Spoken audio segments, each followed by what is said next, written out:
Scott, thank you so much for your thoughtful comments on the Nishma piece, and it's great to get a chance to speak with you again. You've been a valuable partner and thought partner in the last few years of my career.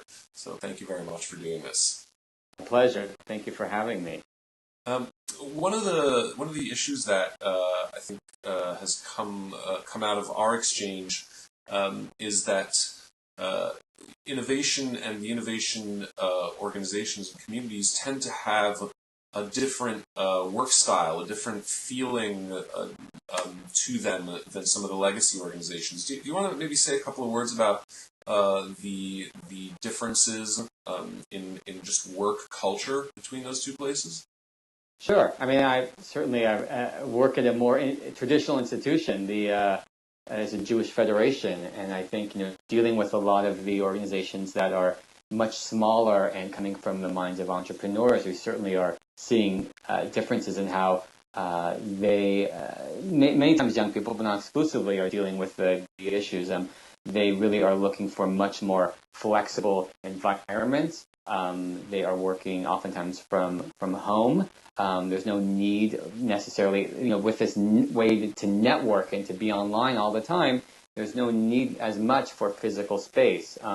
So we are all we're trying to balance in terms of our funding and the way that we're thinking about these things. How do we balance the need for tradition and space versus people that really are looking for the freedom and the creativity and say, we don't need, our need is really for, technology, or my need is for professional development rather than rent per se. So I think that in some cases people are, wanting to do that for family needs, and I think that's great. And the wonderful thing about that is, as more of us as professionals deal with these entrepreneurs, the people who are more flexible, hopefully I think it will influence and impact the way that we, as a more traditional organization, works as well, saying, well, maybe there is a way to let people be from home one day a week, because we see that people are still available and able to get everything done, and they're doing amazing work. So I think that's one way in terms of not being rooted to one particular place or building. And it's interesting for me to think, as we at the Federation are thinking about kind of building more opportunities for young adults citywide. Is that really about space? Is it about building the right spaces, or is it about having the right people in place to build the networks? And we are really grappling with that and trying to figure out how to do both. But if one has to come first, it's really the community rather than the space. Sure, sure. Well, and I think I think you make a good point that it's not really um, a straight comparison between legacy organizations and innovation sector organizations. I know that actually in many cases innovation sector orgs are offering fewer benefits and are much more likely to hire consulting rather than employment staff. That reflects the economic realities of a lot of these innovation orgs, and also that they don't necessarily come from a place of deep tradition and commitment to social values that many traditional organizations grew up with, whether those founded around the 1900s or those that really came to the fore in the 60s and 70s.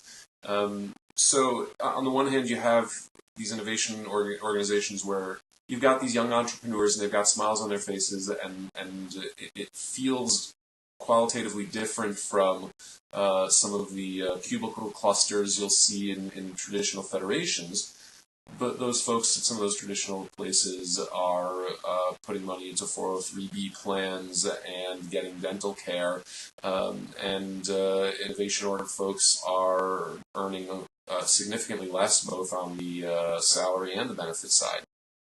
No, absolutely. And I think one of the things that still remains to be seen is, will these organizations simply be in place for a few years and then fade away because I think there becomes a time when people marry and start to have children and buy a house that there's a need for more stability. And if a lot of these people are part-time and they have their hands in multiple pots, are they particularly wedded to the idea that they've started, or are they wedded to the idea of being an entrepreneur and being part of something that's exciting to them at that time?